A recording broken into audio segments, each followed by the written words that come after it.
welcome everyone to another Conversations in the Void. I'm your host, Graveyard, joined as always with my producer, Salem. Make sure to say hi to Salem in chat. He likes to read everyone's comments. But I am pleased to introduce our guest for tonight. I met him at Days of the Dead last November here in Chicago. He is an LGBTQ plus writer with works including Single and Cooking, Gaybash, and the Summerdale series. Please welcome to the Void, the one and only David J. Collins. Hey, Graveyard, how are you? Good. It's been a while, but we met at Days of the Dead, and that was an absolute blast. This is why I go to them. Blast. Yeah, you meet great artists, great writers. Yeah. Like I said, I'm excited. It's been a while coming, but yeah, it's always excited to talk to people in person and get them to come on the show. So I really appreciate it. Thank you for inviting me on. Of course. So, David, before we get into the works of you, I'd like to get to know your horror background a little more. Do you remember your first horror movie? Amityville Horror. Okay. Yeah. The original 1975. Oh, yeah. Yeah. Yeah. How old were you? Kidder Brolin. Not really ready to see it. But that was half the thrill, was getting into, to seeing it. I love that it was allegedly based on a real story. But the idea of the house, which is a big part of Summerdale, that was imprinted on me all the way back to the classics. Obviously, Amityville Horror, but you have others, Ghost Story, The Changeling. I mean, you've got like the central story around a house, and Amityville is kind of my intro to what horror was. That was great, and it stayed with me through writing Summerdale.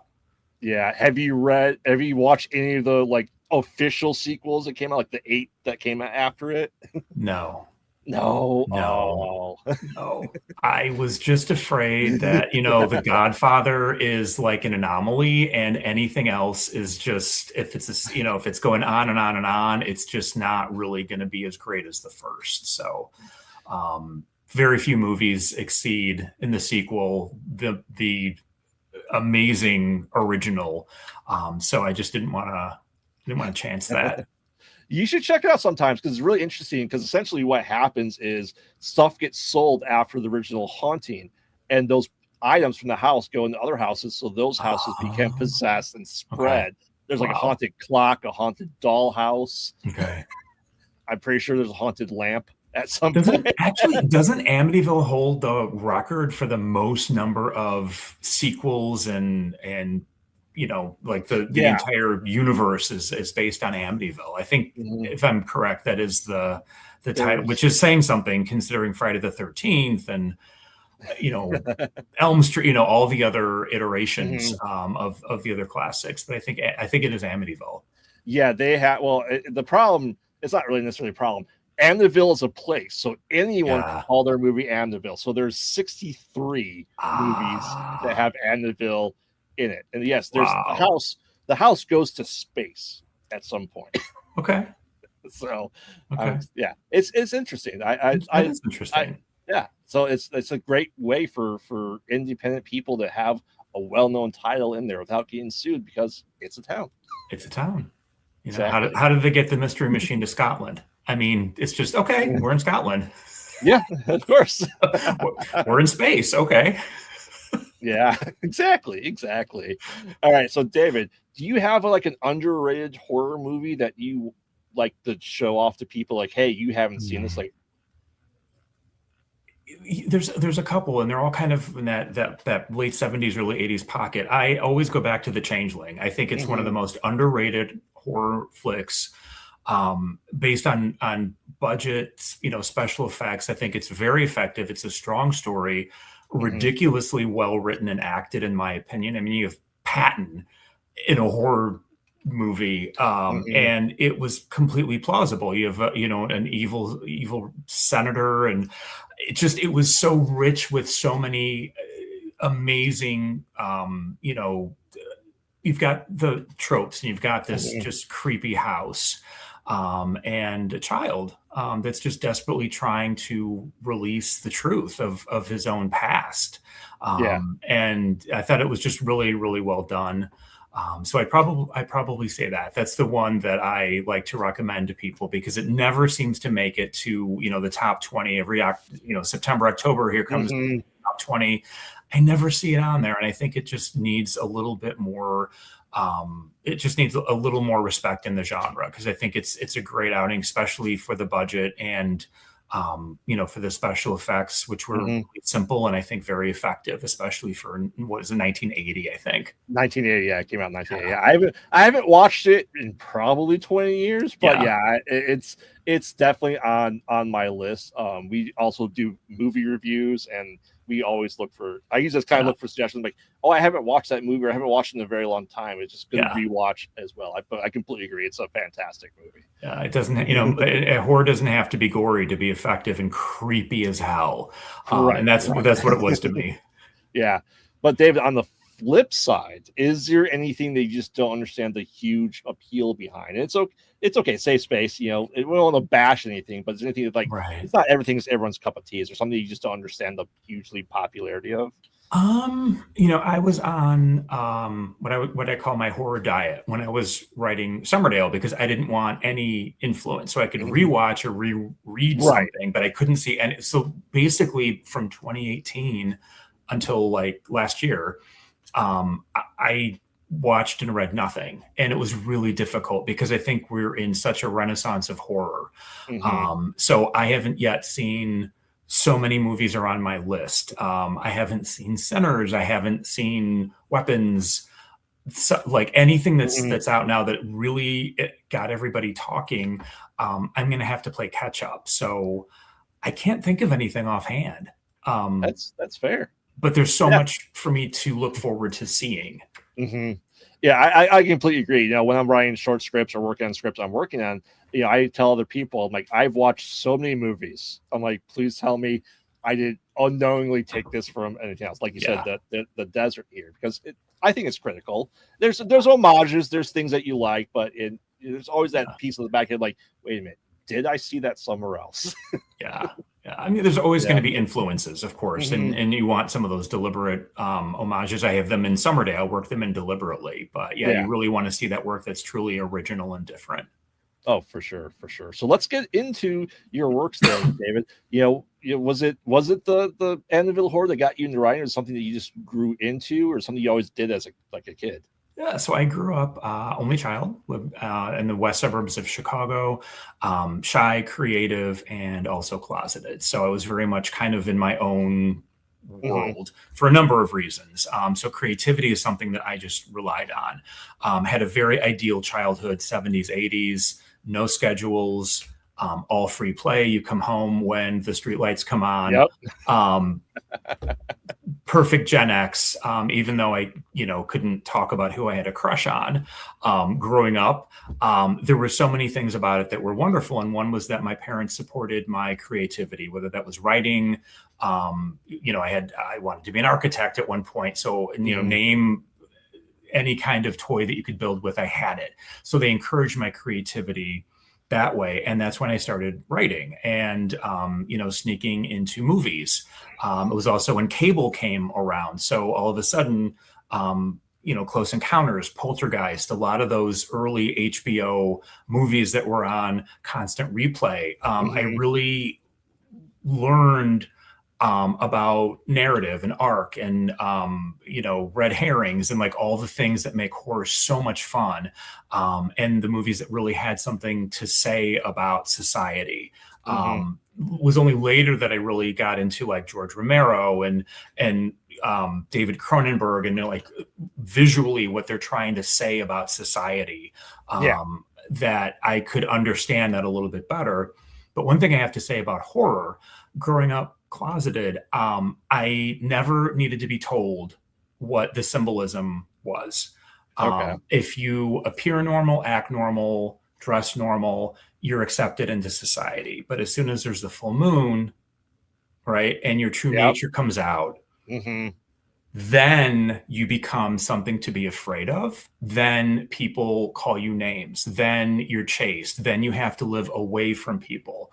So in movies, from the 50s when you had to kind of speak in code to, the 70s, 80s, I got it. I understood what the monster was. So that was part of the appeal. Other kids I grew up with were into like superheroes and, and there was definitely symbolism there too. I don't mean to, to diminish that at all, but I was really attracted to horror because I felt like it was speaking to me through that code.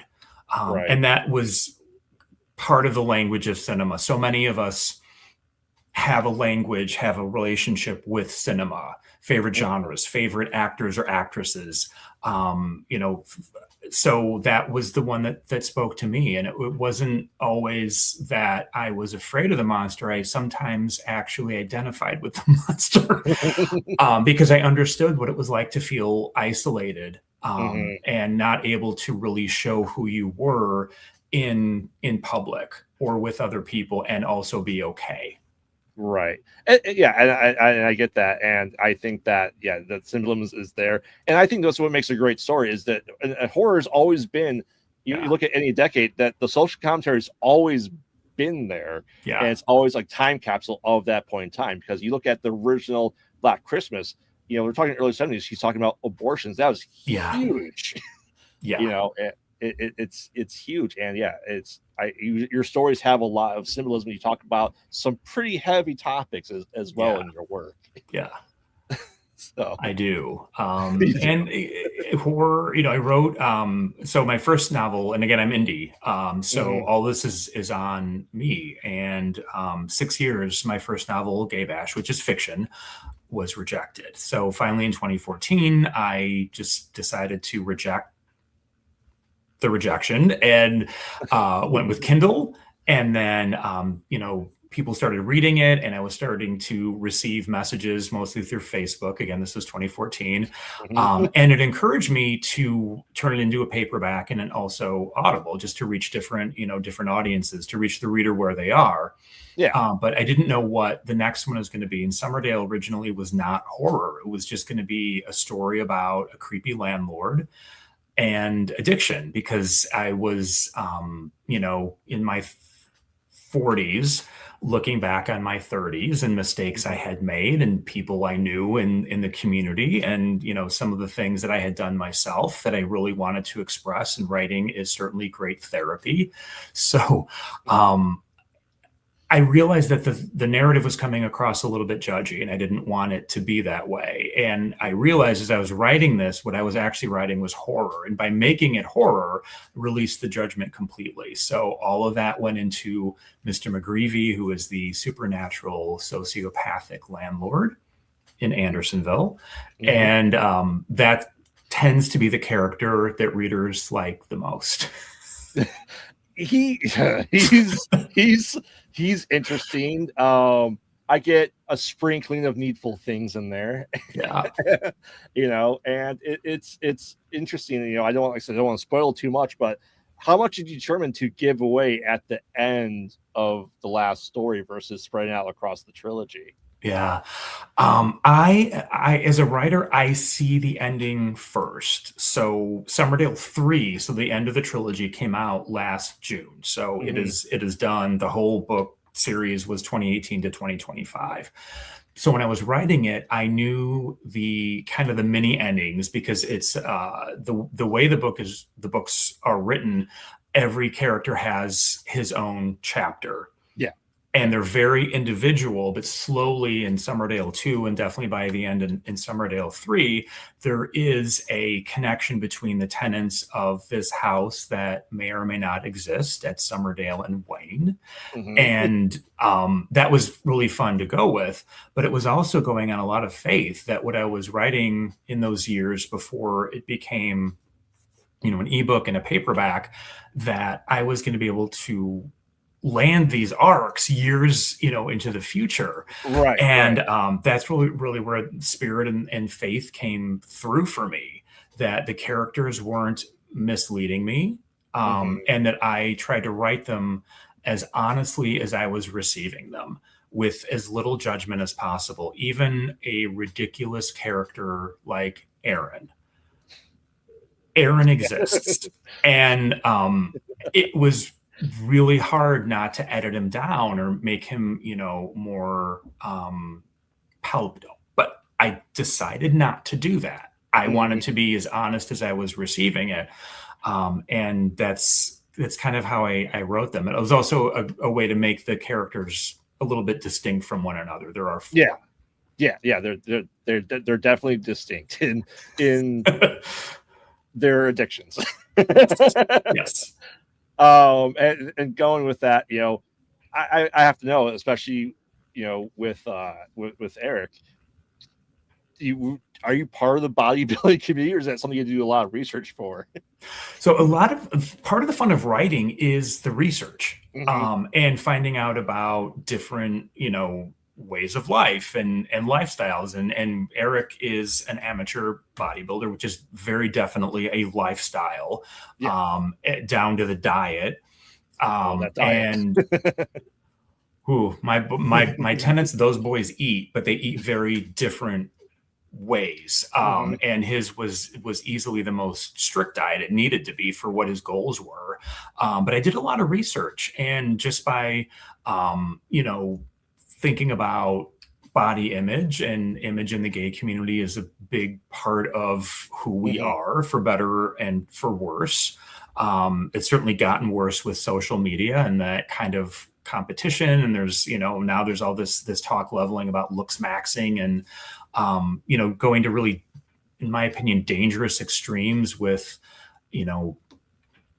we'll just say supplements. We'll just leave it at that. For, to enhance your appearance. And I really wanted to bring what I saw being a very negative side through the character of Eric, where he really does take it too far, and his appearance, his desire just to kind of take up space as he's getting older, and fearing that his best years were in his past in high school. That's something that I felt myself, and I've seen, in other guys. So I wanted to bring that conversation up, because that reliance on your appearance as having capital in the community, is very real. Women do not need to be told any of this. But, for gay men, especially as we are getting older, there's always ads that come up about, anti-wrinkle, anti-aging, losing excess fat, like all these things telling you that you're not right the way you are, the way that you're naturally aging. So there was a little bit of Dorian Gray, and, here's Mr. McGreevy, all too happy to deepen the addiction that Eric is feeling every step of the way, as he does with all of his tenants. It's just, as you pointed, it's just another, as you said, it's just worse now. It's so, social media is great because we're able to communicate like this, and we're able to connect with each other. But as you said, it's also that social commentary. It's the influencer. It's the people that you don't see. You don't see that picture, that 30-second video of what a snippet of their life is like. You don't see everything behind it. As they said in your book, everyone wants the bodybuilder body, but no one wants the diet that goes with it. Right. Because I'm just like, I need to lose weight. Do I want to eat nothing but chicken and sweet potatoes? No. Who does? Exactly. Oh, Eric, that's who. Well, yeah. I know. That pot roast sounded good for a while. It did for a minute until. And I know you're from Chicago, and I appreciate, I love reading. Have you Dresden Files at all? I'm sorry. Do you know the Dresden Files book series? No. It's about a wizard that's a private investigator in Chicago. Okay. And there's 16 books now. I'm I love reading Chicago stuff, because I'm I know exactly where they're at, and he's going to the B, he's going down this street, and you have the same with your stories. I know all these places. I know the Loop, I know the Red Lines and State Street and all those shops. And what is it about the backdrop of Chicago that kind of just it piqued your interest in keeping it in Chicago? Part of that is I'm from here, so to a point. And Andersonville is kind of that would actually be my homage to Hitchcock, and that some of, in my opinion, his most frightening work were set in beautiful places. I'm thinking of the scenery around San Francisco, Bodega Bay, It's a lot of it is beauty, but it's like, what is behind the facades of those beautiful houses in Andersonville? And it is a beautiful neighborhood, wonderful shop small neighborhood. In fact, Women and Children First was one of the first bookstores that picked up Summerdale because of that local connection. So I'm really proud of that. I also was looking forward, into 2 and 3, where I knew there would be some conversations in the book where it was a little bit uncomfortable. And what is a perfect example, a model community where these conversations about censorship, about what can and cannot be viewed in a community, what's the perfect neighborhood? It's Andersonville. Where would there be protests that actually shut down Clark Street because of a judge shutting down a gallery exhibition?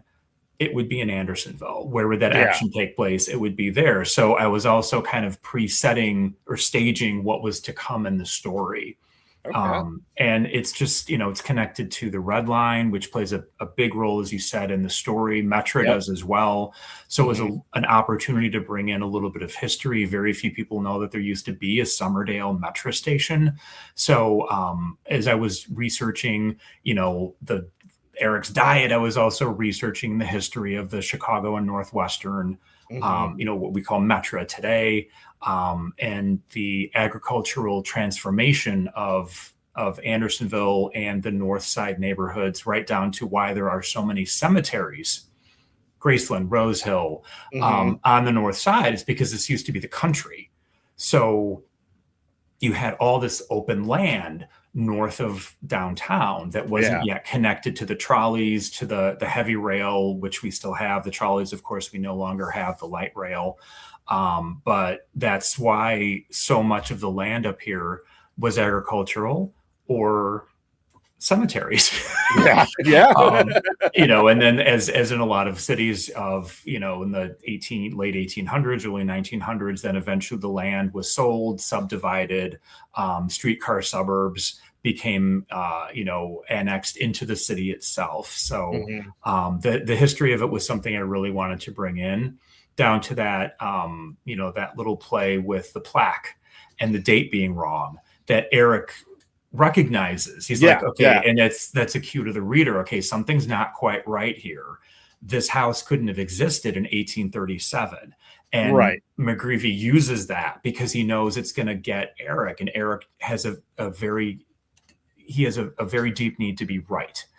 And McGreevy uses it against him. That was just the first example of him doing that, the way he was gaslighting him. Yeah.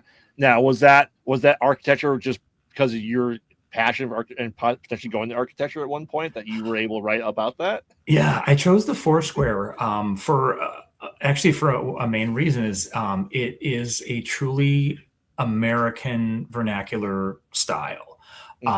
You will find them in urban neighborhoods like Andersonville. You find them actually all over the city, but you'll also find them in farm communities, rural communities. You'll find them in affluent suburbs.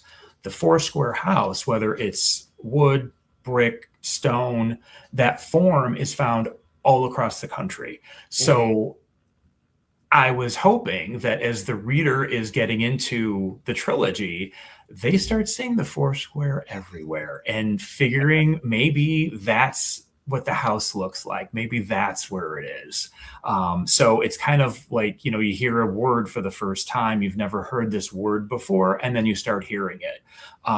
Or the thing with the card, like you see a card, like a playing card once, and then you start seeing it again. I really wanted that to be architecture, because when you live in a city like ours, and an urban metropolis, you're passing a lot of wonderful styles of architecture that go from the North Shore of Chicago all the way to Northwest Indiana, where you can see those that are kind of like right on the lake, those that are more rural farm communities, those were, subdivisions of the 1920s. Sears houses still exist in our area.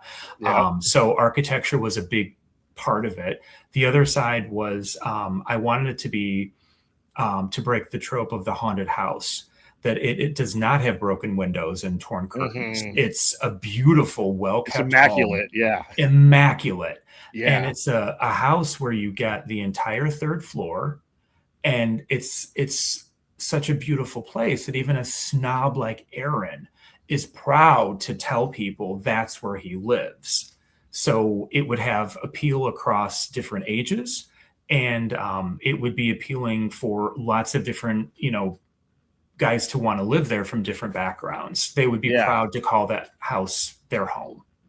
Yeah, my wife would love a house like that for Yeah. sure. Maybe not Summerdale, but Not Summerdale. I mean, I guess she would, if someone cooked for her. Yeah, she'd be okay with that. She'd be okay. She'd be okay with that. I mean, there are some perks. There's some, maybe not so much.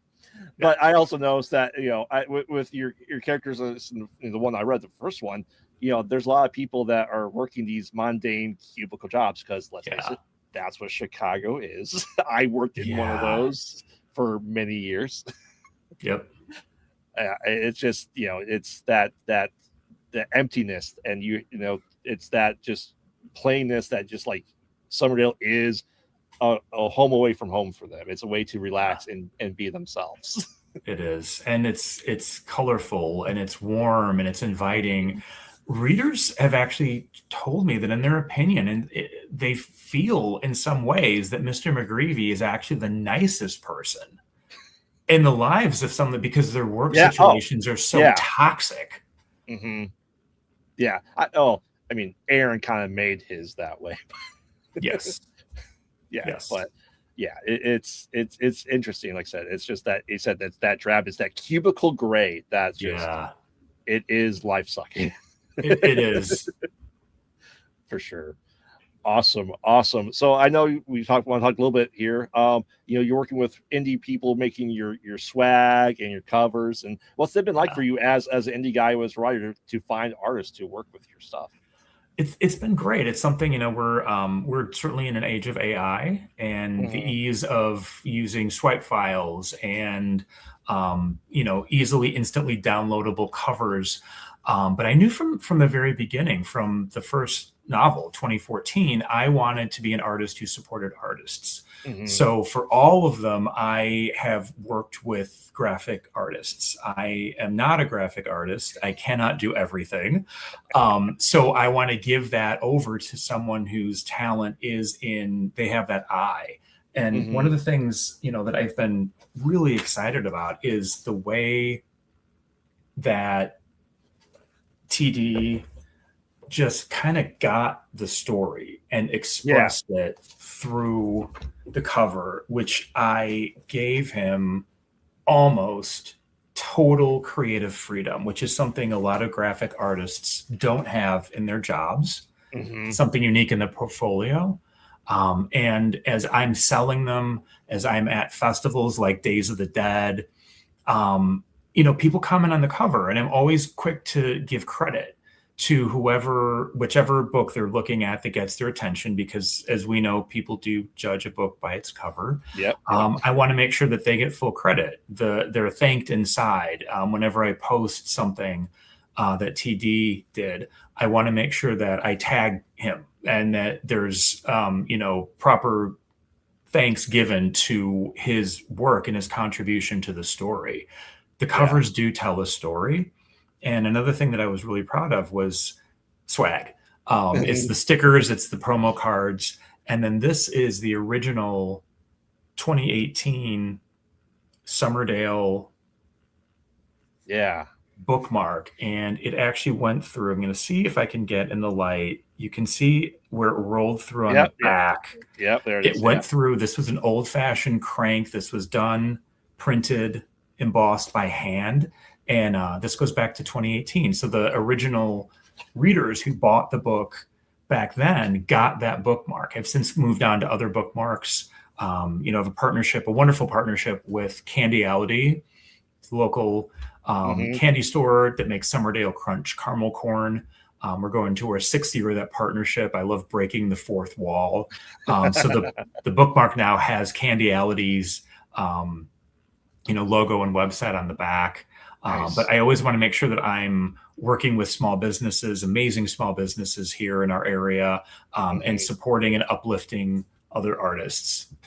Yeah, I love it. As an indie horror movie creator and indie podcast, indies got to support indie, and it's a community that once you get into, it's yes, there's some bad apples, but as a whole, it's just a great network, and that's why, like I said, doing these cons is to meet the other indie people there. I talk to every person that has a table at every con I go to. Yes, because that's what you do, right? Yeah, I did, and it's just a lot of fun just to meet new people and just talk about their works, because we're all here doing our stuff. We're not getting rich and famous off of it. We're just here because we have a passion for what we do. Yeah. You know? Yeah, you're definitely not in this to get rich. But no. I will say, as I found, I wasn't sure how I was going to be received. Not just the content of it being a queer focused series, but that who am I? Right. This is the first horror. Like, is this good enough? Is it going to earn its space? And I have to say that the Horror Reader has been the most kind, the most generous with feedback, with reviews, of the genres that I've written at. I'm also, my first novel was fiction. My most recent is queer romance over 50. So taking a couple different underrepresented populations. But, queer horror itself is definitely rising as its own genre. So I'm seeing more and more authors putting out their work, and it being, I'm seeing on bookshelves where I go, whether that's, Unabridged Books, Bookseller, other great indie bookstores that are here in our area. And I'm seeing more and more titles, more and more authors. And I think that's great, which means like more stories are being told, something that a lot of us Xers couldn't have imagined when we were growing up, having this kind of representation. Yeah, I said it's just absolutely amazing. I said indie is nothing against Hollywood. Indie is kind of where the new stories, unique stories are, because if a publisher back then didn't like your stuff, it wasn't getting published. Now we're able to do these tools ourselves, and it's just amazing to be able to do that. Yeah, especially as we're in the movies, consolidation, mergers, buyouts, publishing.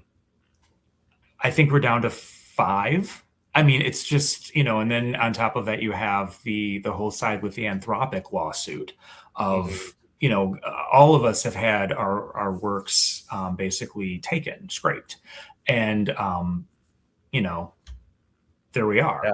So we're battling a lot of fronts. So I agree with you 100%. Indies really have to support each other. We have to be there at the cons, at the festivals, buy each other's works. And I was really excited to meet you and to be invited on onto yours, because otherwise, why are we doing this if we're not going to support each other? Exactly. And I know you sent me the reader, but I also did get the ebook of the first one too, just to help support you.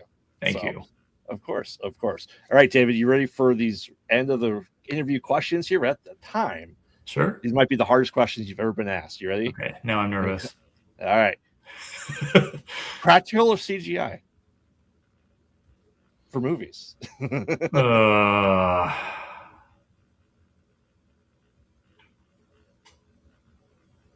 I'll say not CGI. Okay. Yeah, practical, especially in indie, we don't have the time or money for CGI. That's the big. Yeah, I would agree. Yeah. See, not too bad. If you get a knocking your door tomorrow to write the next novel, an existing IP or franchise, or even write a movie script, what would it be? Ooh. Not the answer you're looking for. Romance, because I'm in it right now. Book 2 is going to be coming out in June, so I'm kind of immersed. I also have to say, I was writing the first the romance. It's called Single and Cooking. It's all about finding purpose after age 50 on summer sabbatical on a beach. I was writing that at the same time I was writing Summerdale 3.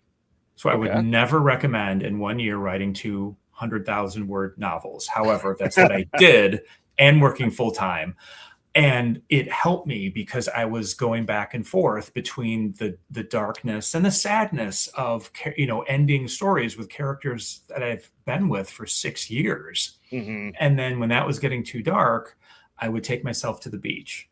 Then when it was getting too light, I would go back to Summerdale. So it was a lot to keep, you know, a lot of arcs, a lot of, characters and motivations to keep track of. Mm-hmm. But I was able to do it. And I think that by doing horror and romance at the same time, it made both of them even stronger. Because let's face it, falling in love is scary. And love plays a big role in Summerdale. The loss of love, the yearning for love. You know, a lot of what Eric's motivation was the lack of love. Yeah. You know, by the time you get to the third novel, and a little bit about his past, you know, in high school. So it really played into both stories. So I would have to answer your question by saying something that's a totally different genre than we're talking about. But I will say again, love is frightening. Yeah. Yeah. I mean, unless you find someone just to make you coffee every morning in a specialized cup. Exactly. The mug with foreshadowing. Yes. Yes. All right, David, you ready for your random trivia question? I am ready. All right. During a family ritual, what game card is pulled during the bride's wedding night in the movie Ready or Not? I don't know if you've seen it. I have not. Oh, you want the other one then? We'll get the other one then. Sure. What's the name of the company that manufactures Halloween masks in Halloween 3? Silver Shamrock. Yes. There you go. 8 more days till Halloween. Should we sing it? Halloween. That's an earworm. I love the movie, but that song is played way too many times. Yeah, it was. All right, Season of the Witch, but yeah, classic in that. Awesome. So, David, give us your plugs. Where can people find you, follow you, and everything about you and your work? Absolutely. So I am on Instagram, David J. Collins. That's David J-A-Y Collins. Same as my website, davidjaycollins.com. I also have my ebooks on Kindle, Kobo, Apple Books. So we've got there. And then I'm at a lot of wonderful indie retailers. Here in Chicago, I'm at Four-Sided, Transistor, the Scent Queens on Montrose, as well as just the phenomenal bookstores, Bookseller, Women and Children First, Unabridged Books. Please shop small. Please support our indie retailers. They really need our business. And I will just say, with all the pressures that our small businesses are facing, please let's help them keep their doors open so they can sell amazing indie artists like us in their stores, because that's why they open their doors. We know why we're writing and why we're bringing our work into the world. They want to help us. So please let's help them too. Awesome. Well, thank you, David, very much for coming on. I hope you had a good time. Thank you to anyone that's watching now or in the future. Follow us on all social media at Pilot at Night, and we'll see you next time. And don't get lost in the void. Good night. Good night.